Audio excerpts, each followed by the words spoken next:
All right, I call the March 19th, 2019 Finance Committee meeting to order at 6:46 PM. The chair would entertain a motion for consideration of claims. Your Honor, I move that we, and I just read these off now? Sure. Okay. I move that we pay in the amount of $438,730.79. Manual checks in the amount of $25,547.52. Payroll and liabilities for 3/1/2019 in the amount of $215,309.20, for a total of $679,587.51. I would second that motion. Okay, it's been moved and seconded. Any discussion on those claims? Questions or anything we wanted to talk about? I didn't note anything in particular stick out. All right, then all in favor say aye. Aye. I vote aye. Motion passes. Any other business? No, Your Honor. I have none, Your Honor. Okay, then we'll adjourn at 6:47 PM. Council to order at 7 o'clock. The Pledge of Allegiance will be led by Councilman Hancock and the invocation by Councilman Larson, please. I pledge Allegiance to the flag of the United States of America and to the republic for which it stands, one nation under God, indivisible, with liberty and justice for all.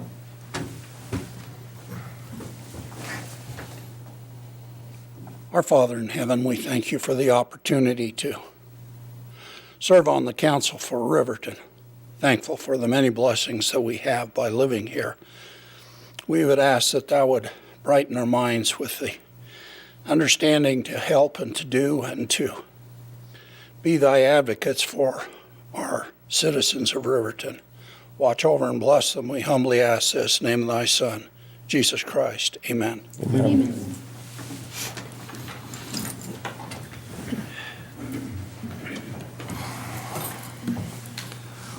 Would the city clerk please conduct the roll call? Yes, Your Honor. Councilwoman Carla Borders. Here. Councilman Tim Hancock. Here. Councilman Mike Bailey. Here. Councilwoman Rebecca Schatze. Here. Councilman Kyle Larson. Here. Councilman Corey Rhoda. Here. Mayor Richard Gard. Here. I declare there's a quorum present. The chair would entertain a motion for the approval of the agenda as presented. So moved. Second. Councilmember Larson has made the motion and seconded by Councilperson Schatze. Any discussion? Any amendments? Seeing none, all in favor, say aye. Aye. Any opposed? Motion passes. I'd like to welcome everybody here tonight. I appreciate the audience that's come and joined us. And we're now going to have an opportunity for communication from the floor. Anyone in the audience wishing to address the council regarding the items which are already on the agenda will be given the opportunity to speak later. I would ask those individuals wishing to address the council at this time to approach the podium and to identify yourself for the record.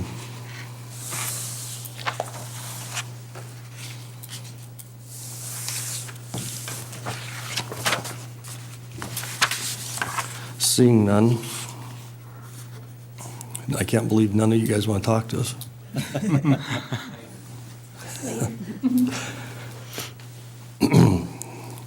Would the city clerk please read the consent agenda items by title only, please? Yes, Your Honor.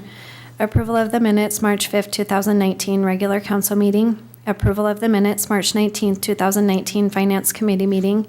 Approval of the Finance Committee recommendations for March 19th, 2019, and approval of the municipal court report for the month of February 2019. Thank you.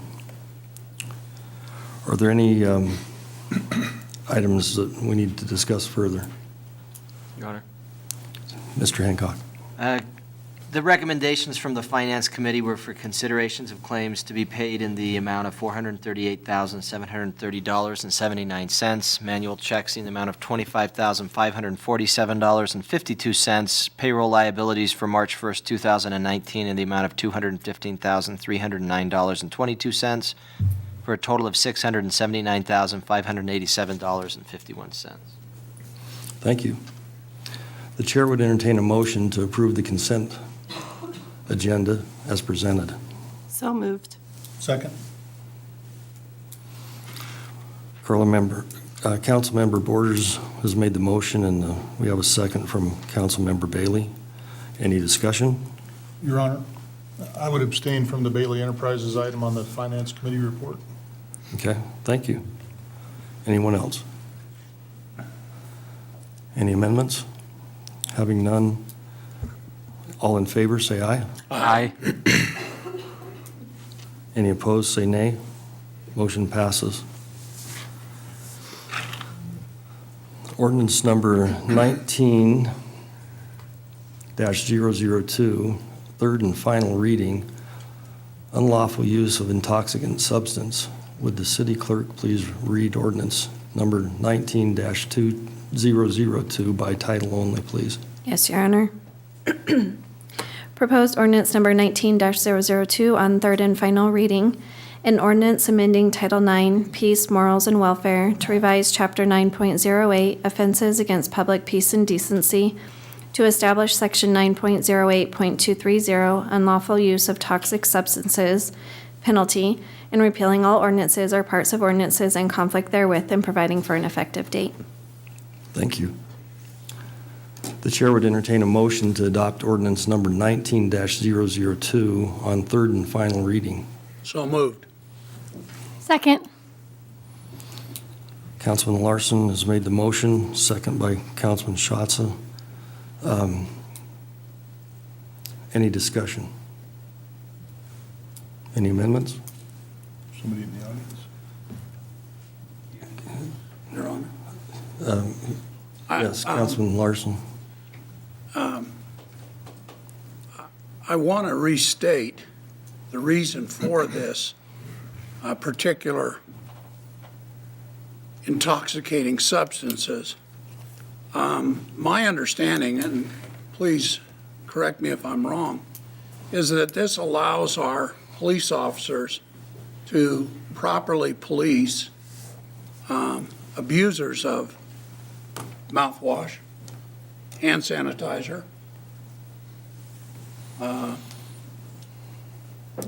flavorings with high alcohol contents. And in the past, you could be looped on mouthwash and you'd still be intoxicated, but you couldn't be cited. Am I wrong? That's right.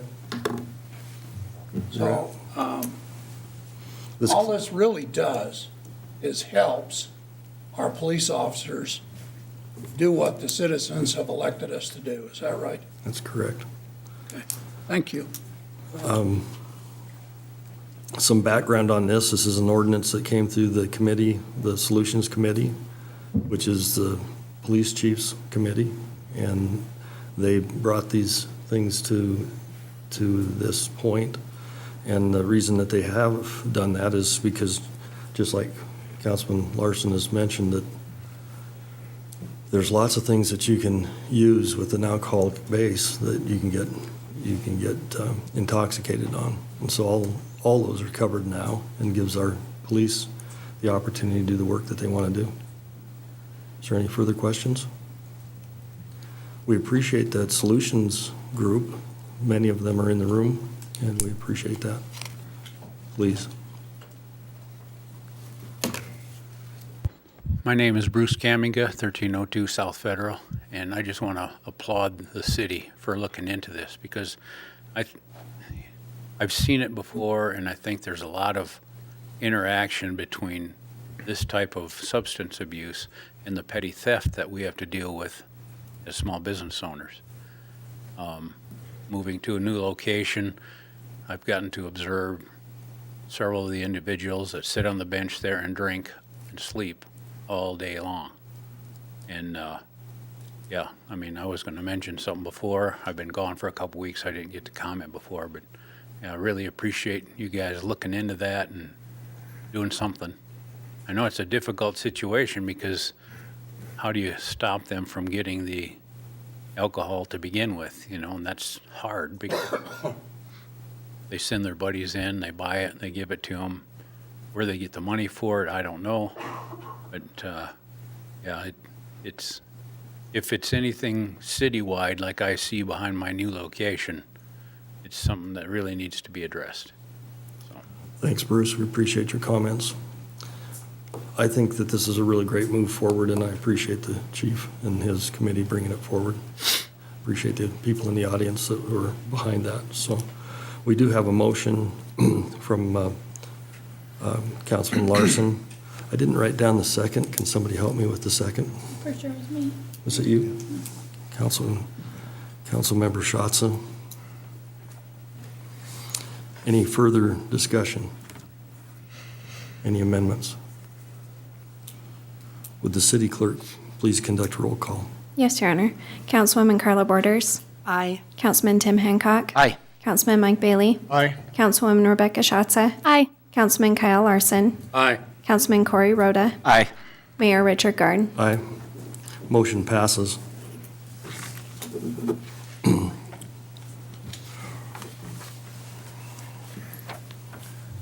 Ordinance number 19-003 on second reading and final reading, fireworks allowed on certain days. Would the city clerk please read the ordinance number 19-003 by title only? Yes, Your Honor. Proposed ordinance number 19-003 on third and final reading. An ordinance amending Title 8 Health and Safety to revise Chapter 8.04 Explosives and Fireworks, Section 8.04.010 Possession, Use, and Sale Prohibited, and repealing all ordinances or parts of ordinances in conflict therewith and providing for an effective date. Thank you. The chair would entertain a motion to adopt ordinance number 19-003 on third and final reading. So moved. I'll Second. Councilman Bailey has made the motion and seconded by Councilman Larson. Any discussion?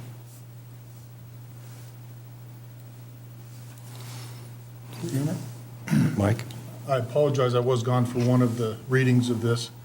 And I guess, and this is very minor, but why did we have a different time for December 31st, New Year's Eve, than we did for 4th of July? I mean, one's at 5 PM and one's at 6 PM, and one quits at 12:30 AM and one quits at 11:45 PM. Wouldn't it be a lot more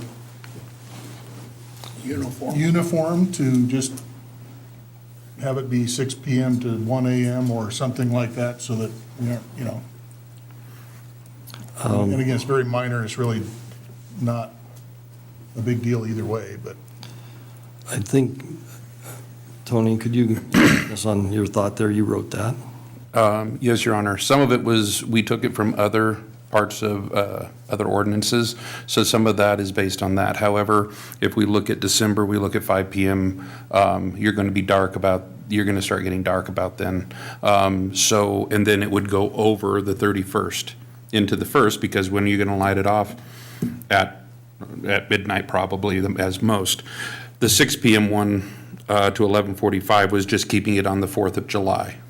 And we did it in 15-minute increments. I'd like to tell you there's some really grand logic to the whole thing, but we tried to think what was reasonable and what was being done. Otherwise, we're happy to change it if you think something's better.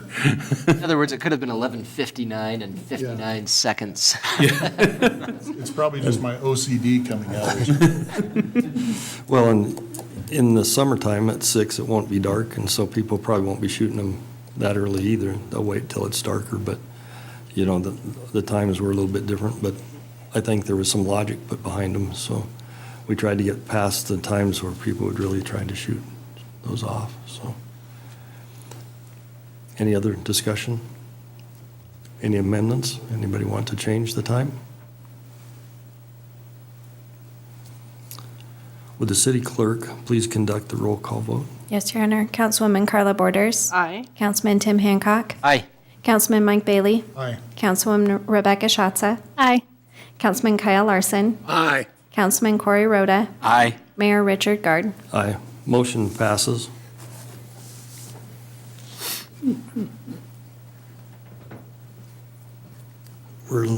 If anyone's fallen on the agenda, we're on 11, the public hearing and consideration for the ordinance number 19-004 on first reading of public intoxication prohibited in public property. Police Chief's report, please. Your Honor, thank you. So, because we have so many new councilmen, last year we came up with council goals. Number 3, develop community partnerships and methods to address substance abuse and public intoxication. So, I have been working tirelessly with my staff, trying to figure out some loopholes in the 2 different city ordinances that we already have. So currently we have public intoxication and we have the open container law. Well, about 90% of the time, what happens is we show up to City Park, let's say, and deal with the transients who are in the park drinking. A citizen will call in and say, hey, we have some people drinking in the park. Officers will get there. Because of the 2 ordinances that we have, there's nothing that we can really do. So we found those loopholes. And so what this ordinance does, in my opinion, is fix those loopholes. And if you'll bear with me for 1 minute. So currently we have public intoxication, which is a really good city ordinance. However, it's so specific that when the officers get there, if the people who are drinking have only had 1 or 2 drinks, public intoxication does not apply. Because it specifically says that it has to be to a degree that he is unable to care for his own safety.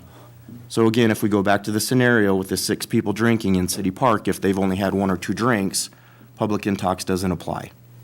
If they have a bottle of vodka that has a twist cap because of the way our open container reads, that doesn't apply. So what we have is people that come in and during open forum and say, I called the Riverton Police Department, there was people drinking in the park, they showed up and they didn't do anything about it. And we've all heard it. And so everybody looks to me to find out why that happened. So I got with my staff, we looked at these different city ordinances that are already on the books, and we found out that they are not doing the job that we need, according to what City Council has charged me with. So I came up with a new city ordinance, and basically the new city ordinance states, it is unlawful for any person to consume any alcoholic liquor or malt beverage or to possess an open container of any alcoholic liquor or malt beverage in or upon any property owned by the city within the city jurisdiction or public streets, alleys, schools, and parks. So basically what we did is if our officer showed up and those same people have only had 2 drinks, they can now be arrested under this new city ordinance. Also, we adopted the state open container law, which is a lot more detailed than ours is, and I feel like it's much more appropriate to give us the tools to be able to do our jobs. Again, if that same liquor bottle has been opened, now we have the ability to arrest on that and not just issue a citation and walk away. So this new city ordinance encompasses all of those issues that we have seen at the police department so that we can go out and do our jobs and clean up the streets that the city council has asked us to do. Thank you, Chief. A little further on that, once again, this went through the Solutions Committee. A lot of them are here tonight. We appreciate their efforts. Councilman Hancock helped us on that open container portion of that. We appreciate that. The reason that we're tightening these ordinances is because, to be real truthful, you have to have a permit to drink in any city park in Riverton, Wyoming. And that permit has to be issued by the city council. And so we try to keep those. Kristen, if I'm not correct, don't we try to keep those in Sunset Park when we do issue that? Yes, Your Honor. And so in reality, I suppose we can have that in City Park if we ever choose to. But we've done a real good job of that over the years to try to make sure that there's no drinking that isn't authorized in the park without a permit. And so we aren't writing any new laws, and this is a real big point. We're not making new laws. We're making sure the old laws are effective and that we can make those laws stick. And so I appreciate the chief's time.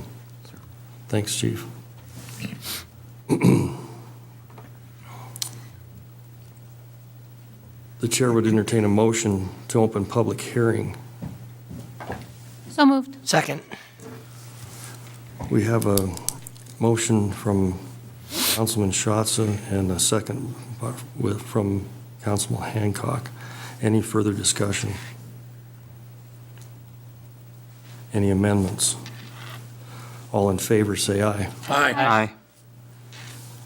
Any opposed? The motion passes. I declare the public hearing open. The hearing will be conducted in accordance with state statute and other applicable laws. I would ask those individuals wishing to address the council to approach the podium. Identify yourself for the record. You guys are making this awful easy on us tonight. Thanks, Bruce. Again, Bruce Kamiga. During the car show, how are they going to do that? Because that's public property and they're drinking during the car show. Now, we can issue a special permit in those parks. We do for family reunions. We did one just last meeting.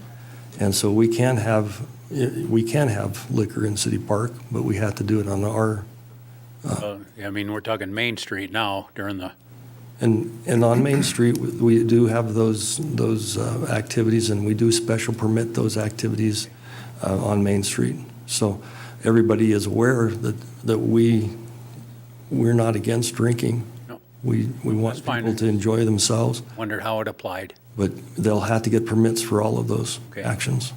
Good. And they'll have to come to this council to do that. Thank you. Thank you. Your Honor. Councilman Larson. In answer to that, those permits are issued, but they're issued at a certain location, and we ensure, the primary thought is to minimize or eliminate, I use the word minimize because people are smarter than we were when I was that age. And so we try and eliminate or minimize the amount of alcohol that is possibly consumed by minors. So any of those individuals that are running a bar, open bar in those locations, they have their own security systems, and they are like the Boot or any of them, they strive to sell only to people who are capable of consuming alcoholic beverages. That's 21 and above.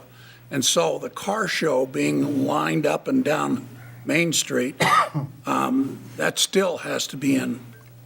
And so those individuals, and I don't know how you stop somebody walking down the street that he just bought beer to look at some automobiles. I would think that our justice system would prevail over that and watch over that, but the main is to eliminate minors. Yeah, because, there's been times where you see minors carrying a beer, in a sleeve, Yeah, walking down the street. well, the police officers are, when we have those shows, the police officers are on bikes, and you can cover a lot of territory on a bike up and down the street, so I hope that'll be minimized. That seems like an impossible task to me. Yeah. Actually, don't we limit the actual space? So let's say Bar 10 is having a street dance. So we limit where alcoholic consumption can take place from Main Street to Washington and to halfway through the street, so that the police have some kind of opportunity to enforce the law. At the rodeo, we have done the exact same thing. They have a beer garden, don't they, Chief? Yes, sir.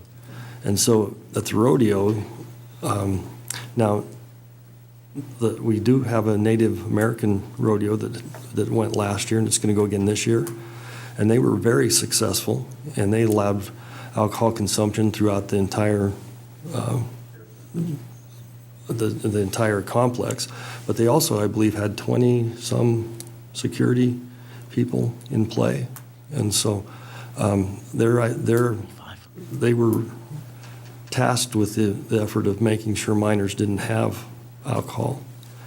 But with our regular rodeo, they haven't been as well mannered, and so we put them in a beer garden. And so if somebody's walking down Main Street underage with a bottle of beer, I would appreciate that being turned into one of the police in the area, and that shouldn't happen. And we would like to minimize that. So we need your help. The chief, there's only one of him, and he's only got a few officers, so he needs all the help he can get. I do, yes, sir. So anybody that has complaints like that in the park, that's why we've tightened this rule, is because you drive by and you see something, we need your information. We need that work. We need that help. See something, say something. That's right. Is there anybody else that would like to speak? Seeing none, Your Honor, I would move that we close the public hearing. Second. Councilman Bailey with the motion, second by Councilman Hancock.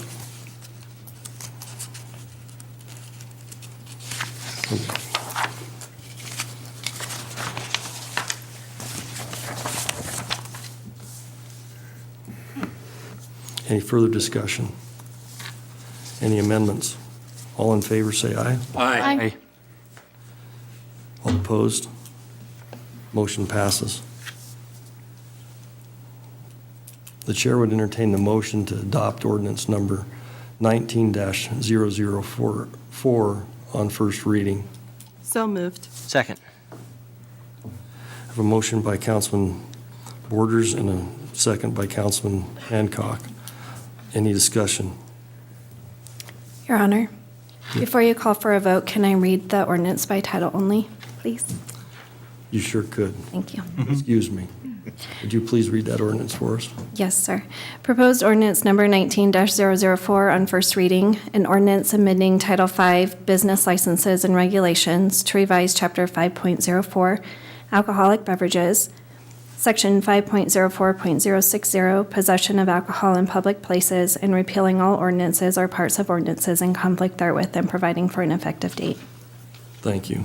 Sorry to skip you. We do have a motion by Councilman Bailey, and we do have a second, by Councilman Borders, and a second by Councilman Hancock. Any further discussion? Your Honor. Yes, please. I just wanted to clarify a few things. So this started as a completely new ordinance, and Chief knows this. It was great. We just started discussing it and realized that we needed to make a few changes. And so what we actually did, in case anybody's wondering why this is, for example, in Title V, which generally speaking has to do with business license and regulations, the original ordinance was the open containers ordinance. So if you look at possession of alcohol in public places, that's what it was before. The change is to basically take that and add consumption to it. And the other issue, which the chief already identified, was, when open container wasn't actually defined within the ordinance. So you'd have to just go back to what people regularly understand as an open container, which would be something with a cap off. So you'd have this issue where if they put the cap on, we don't have an open container. So this is actually, the language is from the open container statute that we have for the state. Anyway, I just wanted to make sure if anybody was kind of wondering about why that was how it was, and it also, of course, adds the opportunity for them to be imprisoned and not just fined for a violation, which is how it was previously. So just some clarification there as to, why this is not where we normally have a lot of our criminal ordinances, which is in Title 8 or Title 6 or something like that, so. This is actually better than the state statute on open container. And thanks for Councilman Hancock's expertise in it, and thanks for the chief bringing it up. We've now closed that loophole if you're in possession of alcohol in any of our parks, any of our streets, or any of our alleys, you're breaking the law. And so, we're not trying to cure alcoholism. We're just trying to get it out of the public space. And so you're more than welcome to go home and drink or whatever you want to, but we'd like to minimize it in public space. Any further discussion? I believe we have a motion and a second. Any amendments? Seeing none, all in favor, say aye. Aye. Any opposed, say nay. Motion passes. We're now to 12, the Riverton Parks Master Plan presentation. Public Works Director, report, please. Yes, Your Honor. I'm very pleased to present the members of our Parks Committee who've worked very hard for nearly a year to assess and prepare a report for you to address improvements to our already great city parks. And the way that your resolution reads is that after this report is delivered to you, that this committee will disband. And so it is with a bit of sadness that we accept this report, because we know that they'll be moving on to other things, and hopefully we can hook them onto another committee and not let them go. But I do want to express my personal appreciation for the many times that they met over the last year to prepare this report to you. And with that, Mayor, if it's okay, I'd like to turn the time over to the chairperson, Mary Axhelm. Please. Mary was a recent recipient of a wonderful award. Maybe you'll tell us about it, would you? Won't. No. Come You guys on. know we don't do this for the accolades gonna have and to- acknowledgement. We just Are we going to have do to it. beg or what? No, you can talk about it later. Okay. Well, first of all, I just want to tell you guys, thank you for all the positive things you're moving towards. It's so exciting to sit here and listen to the things tonight that you guys have approved. It so we're headed in the right direction, and it's very exciting. So it was our honor to get to work on this Parks Committee, and half of our committee is on the City Council. Carla, Rebecca, and Corey served on this committee, as well as Bethany, myself. Kathy Rosenthal was not able to be here, but she's our secretary. Cameron Faring and Kirby Despain. And Andrea Garrigan also provided quite a bit of feedback to our committee before she relocated to South Dakota. So we want to just quickly, I think you guys have a copy of the document. So we just want to go quickly through our plan that we're proposing. So what we did, we met and we actually physically went to every park and walked through and did our feedback and our recommendations, and then we fine-tuned them and broke them into immediate, 3 to 5, and 5 to 10 years. And so the immediate recommendations are things that we hope the Parks Committee, that the City Council can start moving forward with to improve our public space. City recommendations for City Park included the big one, and this was a big one, we got feedback from the community at our community meeting, was to light the dark areas. There's some dark spots in City Park, and I think the new ordinances are going to help improve the safety there, but people are still concerned about the lack of lighting. We talked about improving the grills, upgrading tennis courts. All the courts in our parks were a priority for us, and I think we put those down as immediate needs to be addressed for all the parks. Playground equipment as well. We discussed long-term plans for the band shell, some immediate things that we could do to make it more appealing to our community, and then some long-term plans, which you can read about later. 3 to 5 years include improving the lighting, the band shell that I just mentioned, and improving some parking around City Park. 5 to 10, more stuff about the band shell. New picnic shelters, in addition to the grills and picnic tables that are around there. Sidewalks, widen and lengthen the one that goes east to west. And some electronic signage, which the chamber, from our understanding, is currently working on. So. Oh, yes, Bethany just reminded me, because this did come up at our public meeting, that where it says water fountains, we're talking about drinking fountains. Some people put like gross and notes. They didn't like that, and we think they thought we meant, I don't know, like a water feature. We're just talking about drinking fountains for the people who frequent the park. And then we went to JC Park. So we addressed the major parks in our community first: Sunset, JC Park, and City Park. And our recommendations for the immediate were to do something with the horseshoe pits. We think at JC Park they're not well used, and so we'd like to see that space repurposed. A perimeter path, the high school uses it, lots of people use it around the top of the berm there. We'd like to see some construction there. Make the pond recreatable. We're not sure what that would take, but we think that would be really cool to build a dock and allow people to take paddle boards and kayaks and things out there just to have a fun time. It'd be cool to drive by there and see people on the pond doing something in the summer. Picnic shelter, that picnic shelter is well used, but it floods every year, so we actually proposed moving it to just up a little bit and moving it to a new location and then building an additional shelter to take some of the pressure off of that. And 3 to 5 years, improve the infrastructure in the form of adding more tables, replacing the old and new benches that are in there. Those benches are missing pieces and parts and boards, and they could be redone. As I mentioned before, build a new picnic shelter and then overhaul the electric and add in some new electricity options so we could have bands and DJs and cool things there. And then 5 to 10 is we want to, what was the access to the trails? That So there's a piece of public. northwest.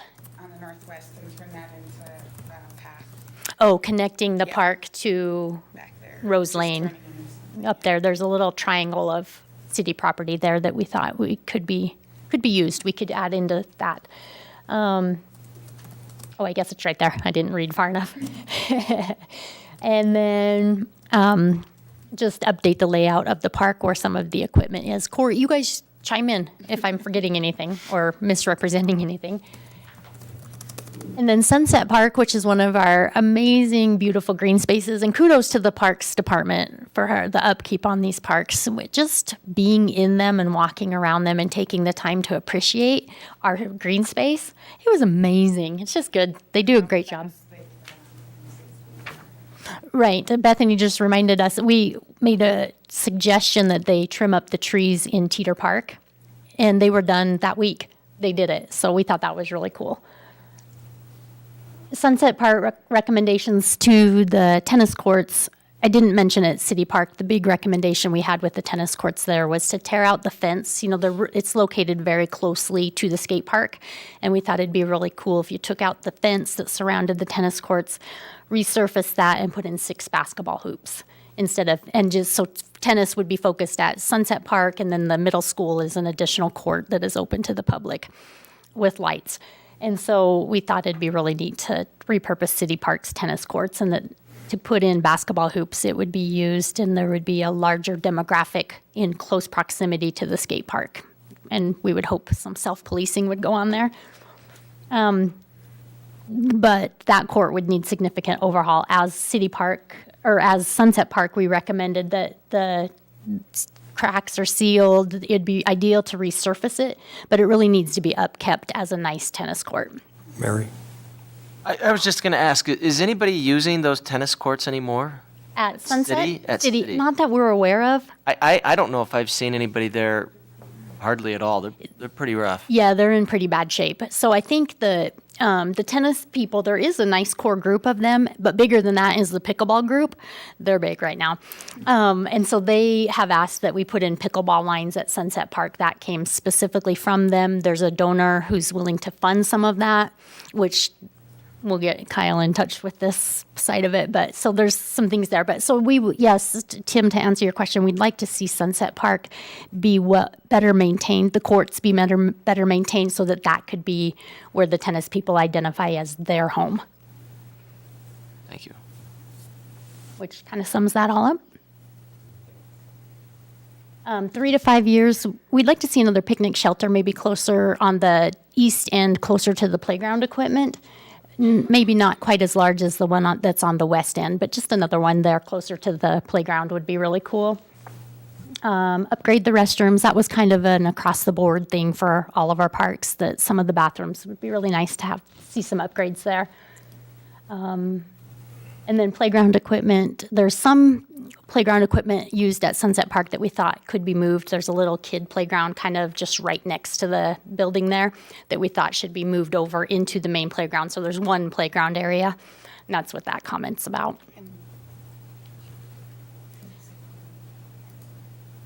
Oh, yep. And we'd like to see Sunset's playground built up nicely to be more similar to J.C. Park so that we have two really nice parks in our community as opposed to just one. Take a little bit of pressure off J.C. Park. Parking, we talked about expanding and upgrading. There's some great parking around Sunset. That's why we moved that one to 5 to 10 because it's really, there's quite a bit there, but there's room to improve there. And then the picnic shelter was an important one that we thought would be really great to see down the road and include water and power. Monroe Park was, Bethany had a great point about this park. She said just a little bit of investment would go a long way. It's a true neighborhood park.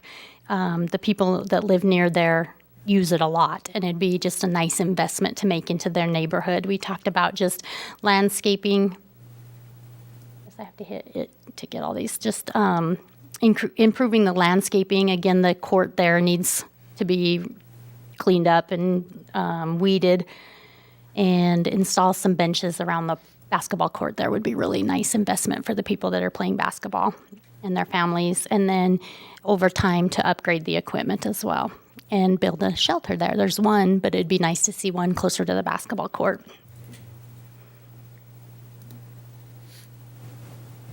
One of the Rhine Park, we didn't, it is designated as the soccer park, and it's a great open facility for that. And so we didn't make too many changes to that, but one comment that did come to us after this presentation was made, but it is in the report, is that for the safety there, a safety feature, and to improve parking, the Soccer Association would really like to see that ditch covered. And then that's on the east, runs the length of the east end of it, and then have parking. Then you could, the mosquitoes, the kids, and parking, add parking. So it would be like a triple whammy. It'd be a triple awesomeness. But so that is in the report, but not on this presentation. We thought it'd be, if we could expand that berm, it's on the north end, extended all the way just to give people a neat little perspective for viewing. And then some trees would be cool. Like, Rich, I think you live over there. You'd probably like a little windbreak off of that field. We thought some trees would be really nice. And then a shelter over time would be a great investment there with the tournaments that the youth soccer is really growing right now. And they're trying to get more league games and tournaments in our community. And that would be really neat to have down there for them to use. Or not, oh, there we go.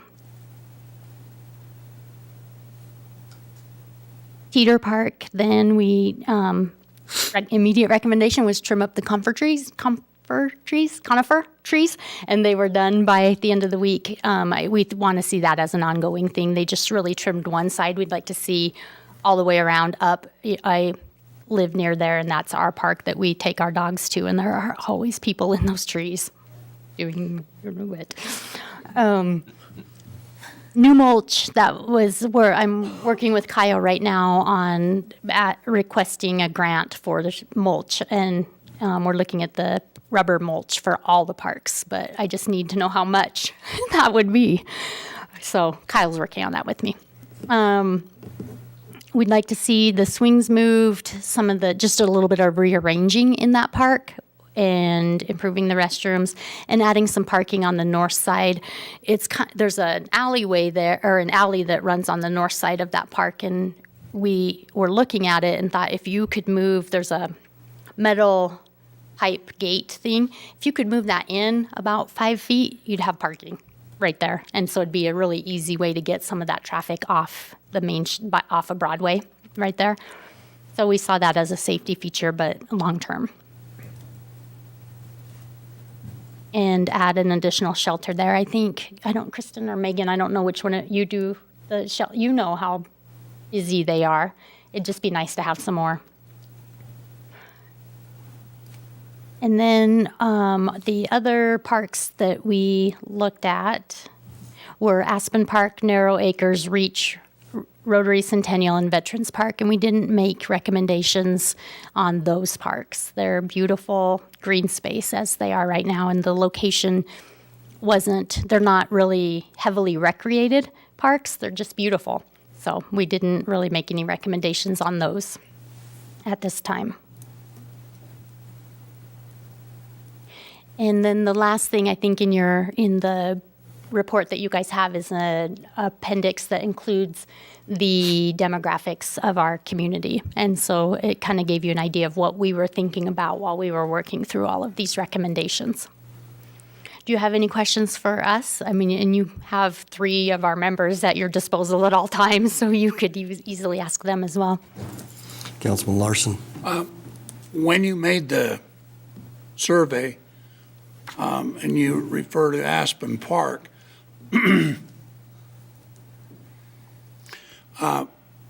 was that in the summertime when you took the review of it, or was that fall or spring or when? It was in the summer. Actually, it might have been September. September. So kids were in school. In the summertime, there's a steady stream of youth playing basketball there. You'll find from 4:30 in the afternoon till it gets dark, people walking up and down 16th going to that park to play basketball.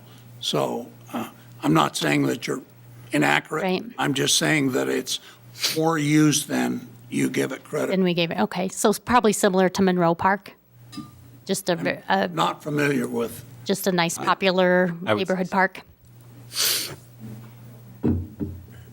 So one of the things with Aspen Park, why we didn't give a lot of recommendations, we do know it's used a lot as a neighborhood park, but they also, we didn't recommend putting any more equipment or anything in there right now because you have the school right there. And so we were trying to focus on the other parks that don't have the luxury of having the school property to be able to use as a park as well. Ryan is kind of like that too, where they have Willow Creek right across the street. So, and those are all publicly accessible to people as well. So that's why we didn't put as much into Aspen. I remember as a small child when they put Aspen in, and for kids on that side of town, it is a really big deal. So I appreciate your comments on that. Thank you. I just wanted to comment, when we were at City Park doing the walkthrough, it was really kind of neat because we sat on the bench there and we were talking, you know, shooting the breeze, and there were a bunch of kids at the skate park that came over and they sat there and talked to us for the longest time. So we started asking them, what sort of things would you like to see? And that's kind of how that basketball court kind of came about. It was actually a request by a lot of the kids that were there. So it was kind of neat that they got to be involved and participate. Yeah, they had their own public meeting.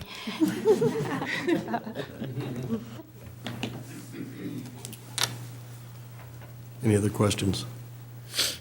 I think you've done a wonderful job, and we appreciate your efforts. I think we need some discussion about how we're going to implement those, and maybe, Kyle, could you give us an idea of how you see us implementing that report in the future? Yes, Your Honor. I think the best way to do this is to use this as a planning tool every year when we go into our budget session. So we keep it on the forefront of our minds as we're dedicating funds out of the general fund towards parks improvements. So I think it'll be a fun document and tool to use as we get into the budget session in about a month. And we can prioritize which improvements are on their immediate list, which ones are a reality from a funding perspective, and then try and get something moving in the near future as we kick off a new fiscal year. The other thing is I know that these committee members are very tied to our community, and they also understand some of the grant opportunities that are available. So I would encourage them to continue to push us along to find funds to get these improvements made, because we very much appreciate their efforts. I hope that answered your question, Mayor. Good. That's what we really need. I was going to say, whether there's a parks committee or not, you can still have an interest in the parks. And you know, one of the things that I So when I was younger, J.C. Park, I still remember exactly how it looked, had that slide that was metal with the air kind of at the top that frankly looked freaky. Anyway. We all And it remember looks the completely slide at different Sunset now. Park.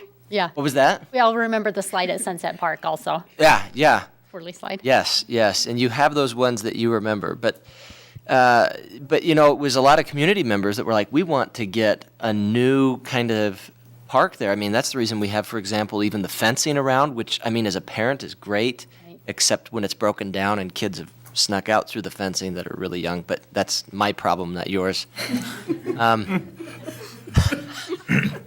Anybody that knows my 2-year-old knows what I'm talking about. Anyway, there's a lot of that community idea towards these things, and so some of these projects, like even if there's people interested in a basketball court there, I'll tell you, you know, when it comes to us trying to fit it into a city budget, that's difficult. That's very difficult. We've already had to tighten our belts some in the last years just to be able to make sure that we can do everything that we need.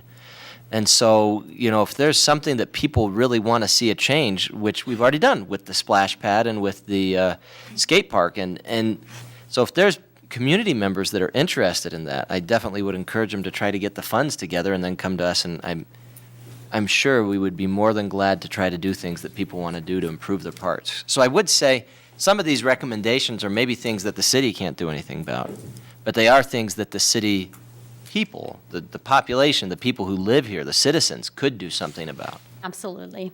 And just so you guys know, we have no intention of not continue to meet. We're planning to. So yes, we will be taking action on some of those things. There's 2 grants that we're looking at right now. One is the District 25 Rec Board Beautification Grant, and then there's an AARP grant and it doesn't specify how much, so we're going to go for a bunch, and we'll be submitting that in the next month. I think another point to note with that, and it's in your guys' report, a lot of our parks have been donated through people in the community, and a lot of the projects have been done through like Rotary and JC's and that kind of stuff. So I do feel like Riverton has kind of that want to do things, and it's just waking the people up and asking for projects to happen and coming up with the projects that they want. So Right. And I don't see there's any reason why those, you know, there couldn't be a Central Wyoming Skateboarders Association. We have that already. You could have a Riverton, Wyoming Basketball Association if you've really got your heart set on, you know, something like that. So, not that I'm trying to name an organization. We could use help with our basketball. Anything else you'd like to add, ladies? No, thank you guys. Thank you. I would like to add that Mary received the Riverton Community Service Award from the Chamber of Commerce, and we do appreciate her efforts. She has poured her heart and soul into Riverton Rec, and we do appreciate the efforts that you make. Thank you. And the rest of your committee is sad to disband. So I don't think we'll let you. I think we'll rename it and we'll get it active and it won't go down. I think I know somebody that can do that. Okay, awesome. Thank you guys very much. Thank you for the direction our Thank you. community's going. Great job, thank you. Thanks, Councilman Schatza, for your quick fingers on your phone. I appreciate that. I have that on my phone, but I left my phone at home. So my agenda says that we don't need a motion on this, but would you want us to put a motion on it? Your Honor, it would probably be good to formally accept the report. Okay. The chair would entertain a motion to accept the Riverton Parks Master Plan. So moved. Second. We have a motion from Councilman Borders and a second from Councilman Corey Rhoda. Any discussion? Any amendments? All in favor, say aye. Aye. Any opposed, say nay. Motion passes. Council committee reassignments. City Administrator's report, please. Thank you, Your Honor. In January of each year, when a vacancy is, created, such as with the resignation of Councilman Peterson and the appointment of new Councilman Rhoda, the committees being assigned by the mayor are reassigned. That is what we have before us today. The committee assignments are as presented and attached, and it is recommended that council approve the mayor's committee appointments as presented. Thank you, thank you, Tony. The chair would entertain a motion to accept the mayoral council committee reassignments. So moved. Second. We have a motion by Councilman Bailey and a second one by Councilman Hancock.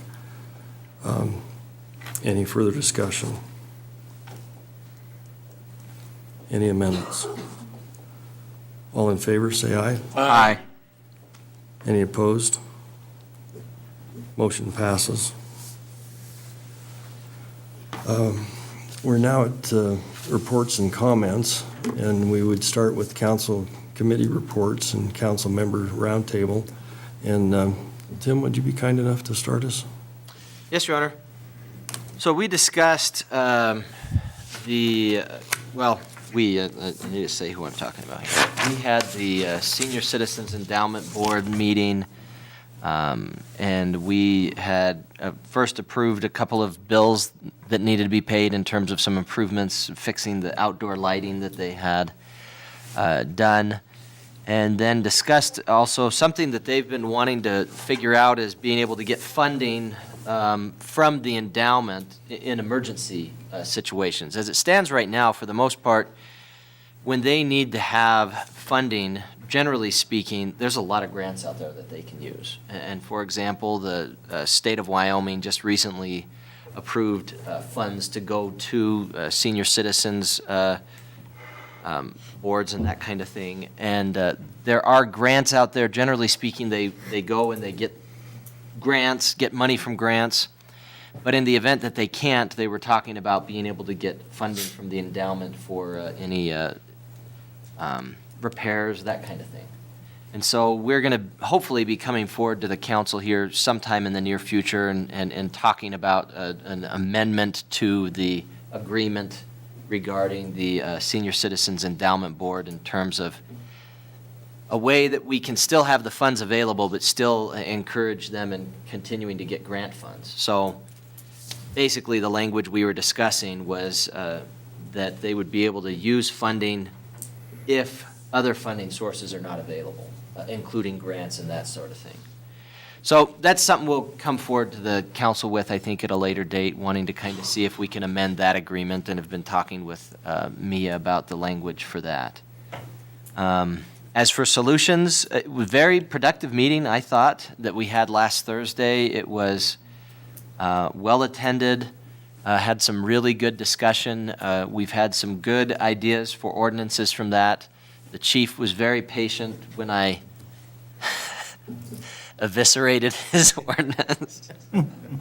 He had actually proposed a separate ordinance, and then we were looking at it and had discussed as a committee, and some of this even occurred after he left, but had discussed as a committee just, taking and using that open containers ordinance that we already have and amending it to make it fit what we were trying to do. And I think it was really good discussion. The committee was really good about taking and looking at the issues we have and trying to do something to solve the alcohol problem, but still allow people to legally possess and use alcohol. I mean, like the mayor, I think, said just earlier, we're not after people legally using alcohol. That's definitely something people can use it, they can drink it. Use it, drink it, those are really the same things. But anyway, but really just, I think like the mayor said, taking it from the public space so that we're not having to deal with it there. So that was really productive, good use of the Solutions Committee time. And I am sad to not be on the rec board anymore. That's been really eye-opening for me. But I've really appreciated the time that was on there, and I think that Corey's going to be a really good fit there, and appreciate that he's willing to do that. But really good bunch of people there, and I think some great ideas that people have for the community. And I would remind them, and Mary did a good job of reminding people too, there's still funds out there. And I think people need to be coming and asking and make good use of them. So that's it. Thank you. Carla, do you go next?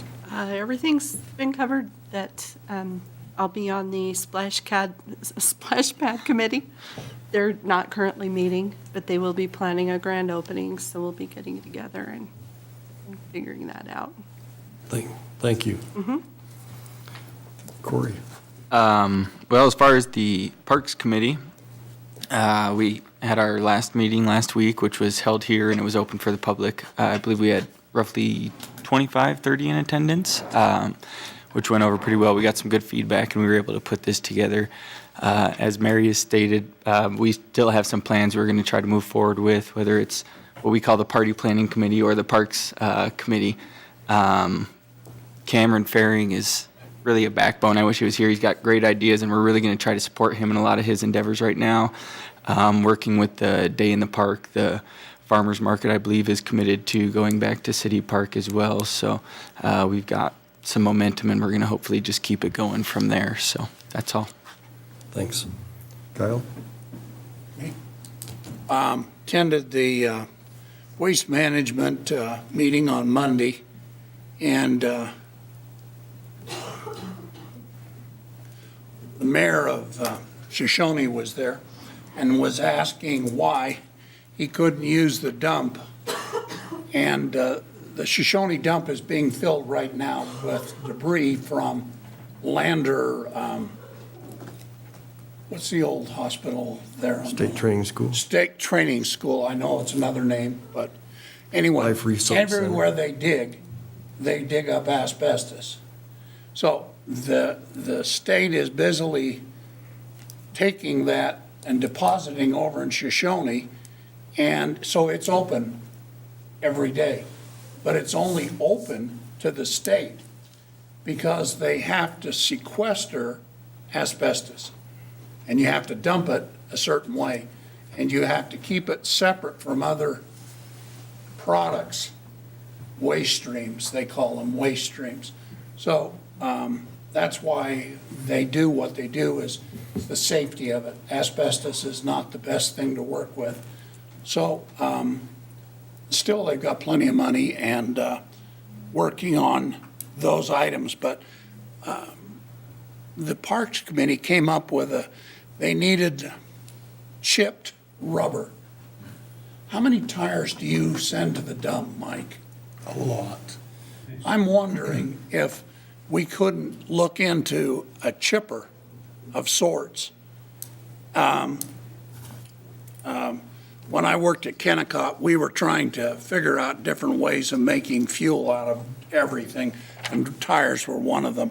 But a chipper, if we had that, could use, I mean, we've got a lot of waste down there that we use from forestry, the trimmings and cleaning up Riverton. But tires are free, and they cost, Mike, how much does it cost to dispose of one? $8 a ton. item? Yeah, it's $4 or $5 a tire.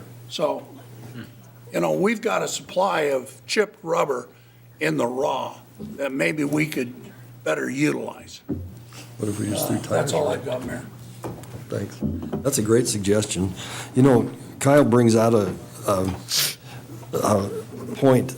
That asbestos was actually being trucked to Denver, that soil, until some smart people in the county got together and got that landfill dedicated for that dirt, is all it is. And so we've saved a ton of money by repositioning that to Shoshone instead of Denver. Good point. Thank you. Councilman Schatz.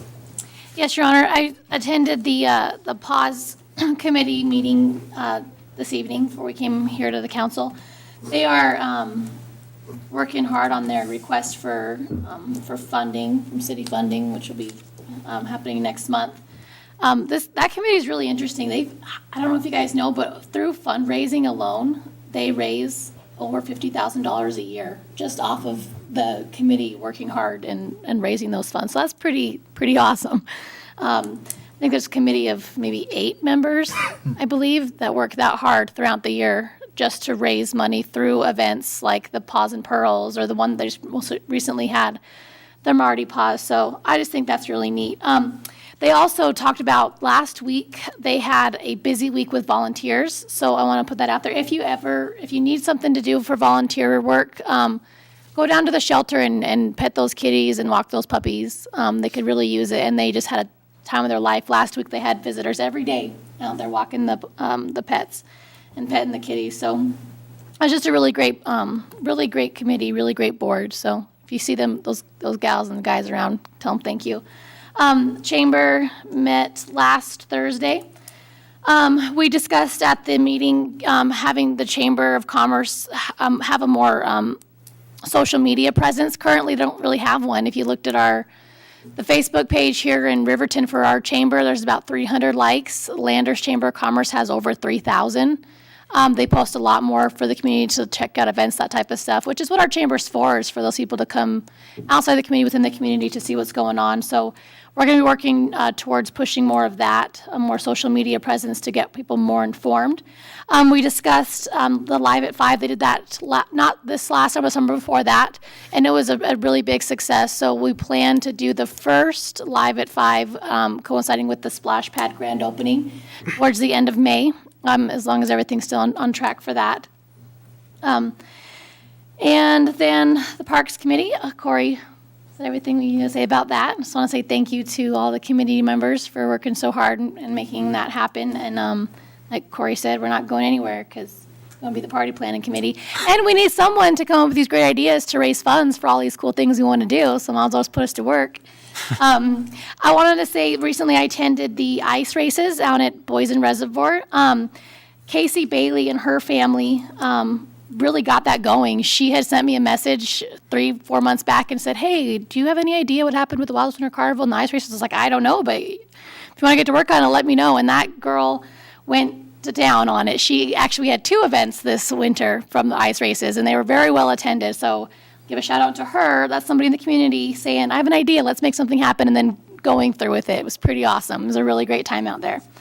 And then I just want to say for the rendezvous games, summer rendezvous games, we'll start planning those next month. We'll start having our first meetings to go for those events to happen the last weekend in June, tentatively, as of right now. So that's all I have, Your Honor. Thank you.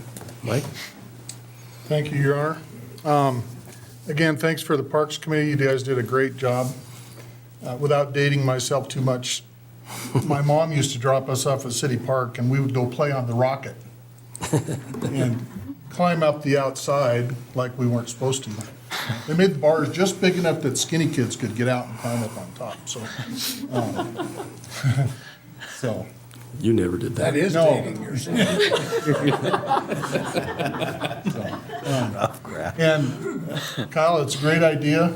I think if we would get together a chipper, I know me and probably other people in town would donate all the tires we could tear up to. We could have big, huge heaping piles of Well, chipped rubber for I mean, parks. there's gotta be some money somewhere versus giving it to there to, and we can store it down in Kyle's backyard down there on Butterfield's waste pile. And it's so it wouldn't be, hazardous, like the DEQ coming in and say, hey, you got a flammable substance. We could store it somewhere down there and next to our shrub piles. And then we could just go to town with rubber. And the biggest challenge is that the chipping machines that. Oh, they're expensive. They're very expensive and very high maintenance, and so, but I know you could get all the rubber you'd want to chip. So when you're ready, you just let me know. I'll look into a used one. Yeah, there you go. Is there any way to borrow or a rotating machine like that, or would you look into that for it? Your Honor, we'll definitely look into this option. Thank you. It's a problem because tires don't bury very well because they're squishy.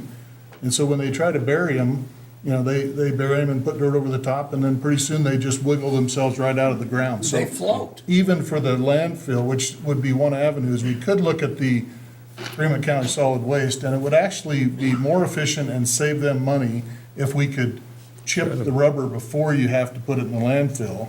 So that alone would make it to where you could get a lot more in there. They would not take up near as much space. And so there's lots of options there that maybe we could get some of their gazillions of dollars they have to build, to get a 15 shredder. million? Yeah. 15 So, million? That'd buy half a chipper.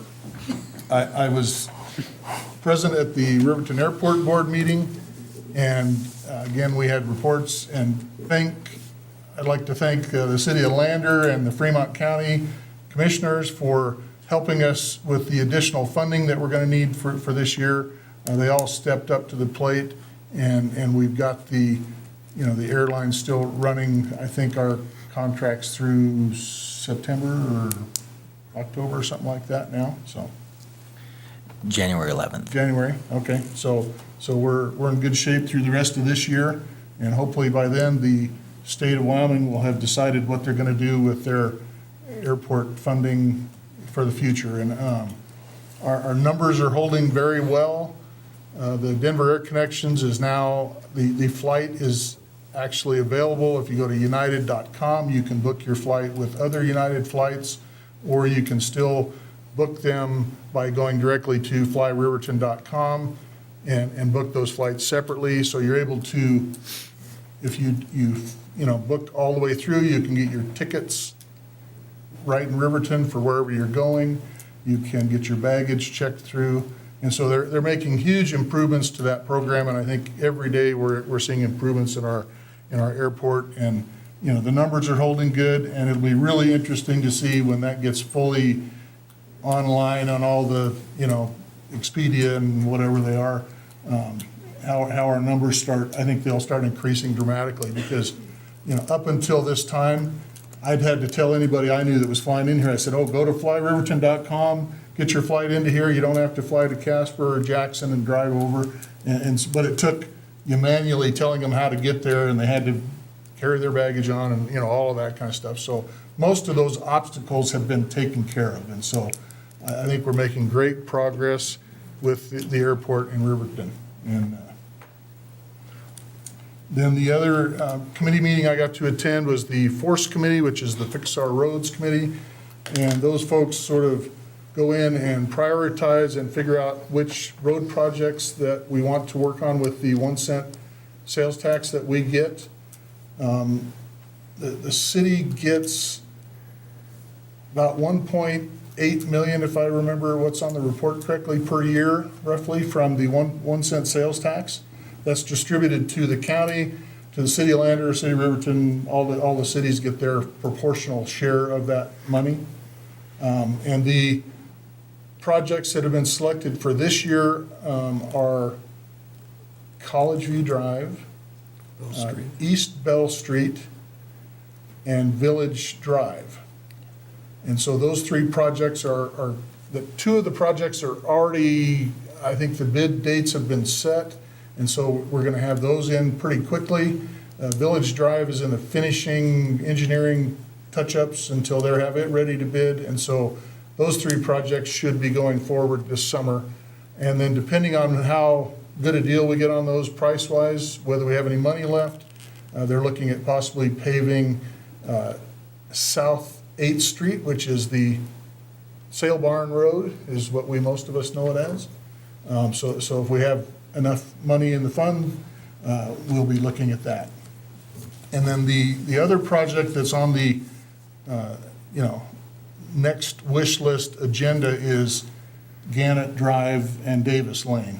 And if any of you have been driving around Gannett Drive lately, you'll see that street is really in dire need of some real help. And so, we've got that in the planning stage. There's an engineering firm that we've hired that is getting the plan finalized on what all the options are and what we're going to need to do. And it's going to take extensive work. There's going to have to be, a drainage system put in because of the water problems that are in that area.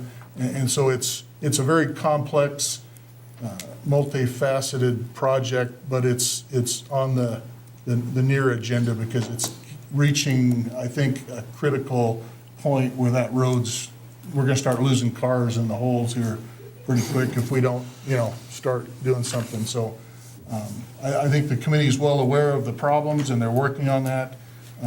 That committee really is very, very careful in what they spend the taxpayers' money on. They're being very careful in making sure that they get every drop they can get out of that fund and that it goes to good street projects. We've also, again, some of these projects are a combination of street and curb and gutter work and some utility work. For example, the East Bell, they're going to be replacing the sewer line.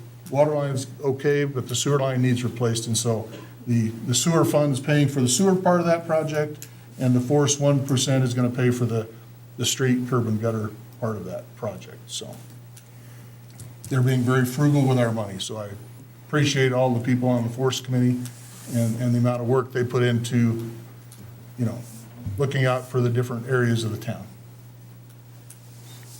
That's all I have, Your Honor. Thank you. Tim, did you mention lighting for the senior citizens? Is there something we can help with, or are they okay? No, it was just a Request? it's already been approved and it'll be paid, so. And it wasn't a huge project. I was just kind of telling you what the only bill was that we dealt with, so. Can you, and maybe you can't now, but could you bring us up in the future on their endowment if it's in good tact? It is. It is? Yes, so there was some issues before previous. There was a lot of spending that was going on out of the endowment fund, and I think that was curbed, and that really it's healthy right now. We've got it in CDs, and it's growing. They've got quite a bit more money to work with than they've had in the past. I mean, in the past, I think it's been that they haven't had anything. That's right. And we're getting to the point where they're kind of talking about digging into the corpus and what that would take. But the corpus is intact, it's good, and they've got money there. So, Super. and I think that's really why they're wanting to discuss now, okay, if we have need for this money, how do we do that? What's the process? Making sure that they're doing it right is, I think, the concern, because there has been that Thank you. spending. I would like to, Mike, you have I had one more thing, I apologize. I did get to attend the Councilman Hancock and the people at the county attorney's office and the Riverton and Lander police departments put together a shoplifting meeting, I guess, for lack of a better term.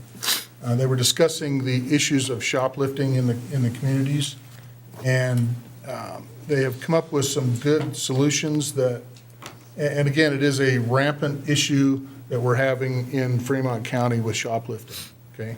And again, for the other retail merchants and the other people out there, there are some solutions that they've come up with, and I think it's on the city website now.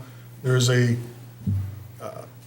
you can put a trespass order on someone that has shoplifted from your property, or if they've been publicly convicted of shoplifting, you could put the trespass order on them if they shoplifted somewhere else. So you could say that somebody was caught shoplifting, and you can go ahead and trespass them from your property.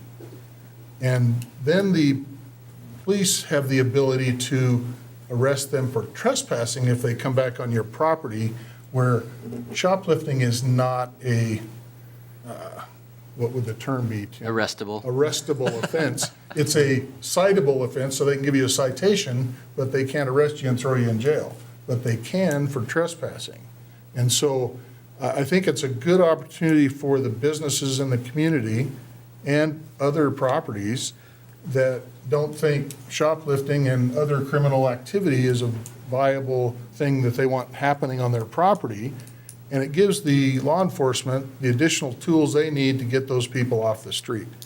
And I think like we've talked about the substance abuse and public intoxication and that kind of stuff in Riverton and Lander and other communities, I think this goes a long way toward making it very difficult for people that are not going to follow the law to be hanging around here.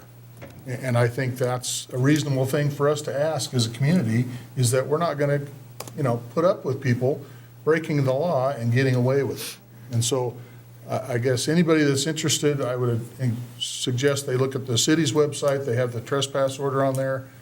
Get a hold of the county attorney's office to find out exactly what can or can't be done, or talk to your lawyer.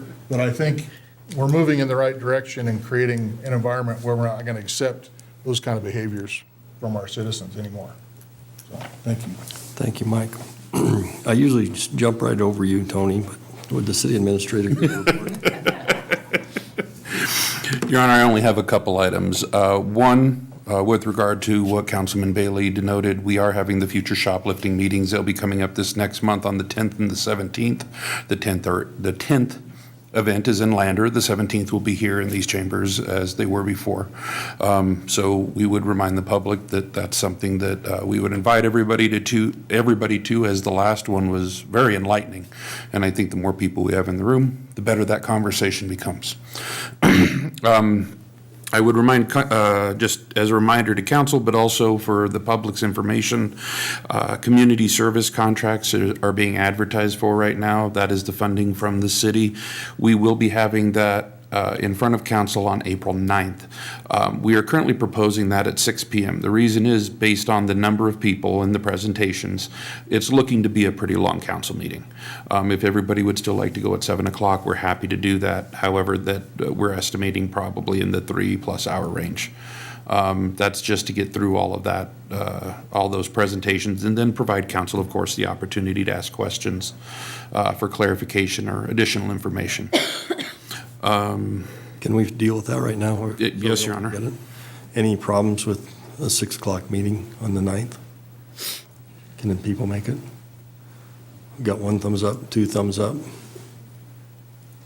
Checking. Tim's a busy guy, but he'll know in a second here. Hey, that should be fine. Okay, that's good. Thank you. Thank you, Your Honor.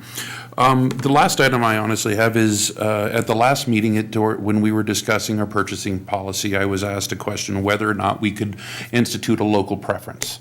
This is a little bit like the state of Wyoming preference for in-state bidders. And the answer to, and so we've done some research, and the answer to that is yes, you can. My guess at the time was that we needed to provide for standards, definitions within a policy, and that is what we found is that is correct. Council does have the ability to institute that 5% was the question, preference via policy within our, written into our policy. So as long as we're applying standards, and that would only apply within the geographical region or area denoted. So if we said within the city of Riverton, then they would have to prove those standards within the city of Riverton, if it was within county, et cetera. However that wanted to be defined. That is the, we would also need to have a discussion at what level how that plays into our actual purchasing policy, simply because when we get into larger projects, if there's a state preference already, that's a question, as well as, you do 5% on $2.6 million, all of a sudden, it's a lot of money. So that's a conversation, but to your question, yes, you can. And we would ask if you have direction, or if anybody wanted to think about that and get back to us at the next meeting, that's fine. But that's all I have for my report, Your Honor. My suggestion would be, we have had long, lengthy discussions on that preference, and we probably ought to schedule a work session so that we can clarify that, so it's as clear as we can get it. Your Honor, if that's the case, we can schedule it for the May. We have the April one already, and I'm pretty sure we don't want to add that on to the 6 o'clock meeting. If it was okay, we'll bring it to you in May with the full conversation. Does that work for everybody? That works. Sure. Thank you. Anything else? No, Your Honor. Thank you. I would like to, I wrote down what I did, and it's kind of, I would like to start off by thanking the council for their efforts and the time that they put in. I see them in lots of places, and I appreciate them. I appreciate those committees that we have set up. What a wonderful job they do. We couldn't do the work without you, and we do appreciate your efforts, and you're not getting as much credit as you deserve. On Friday, the 15th, I would like to give a shout out to Lloyd Larson, who is our representative from the Lander area.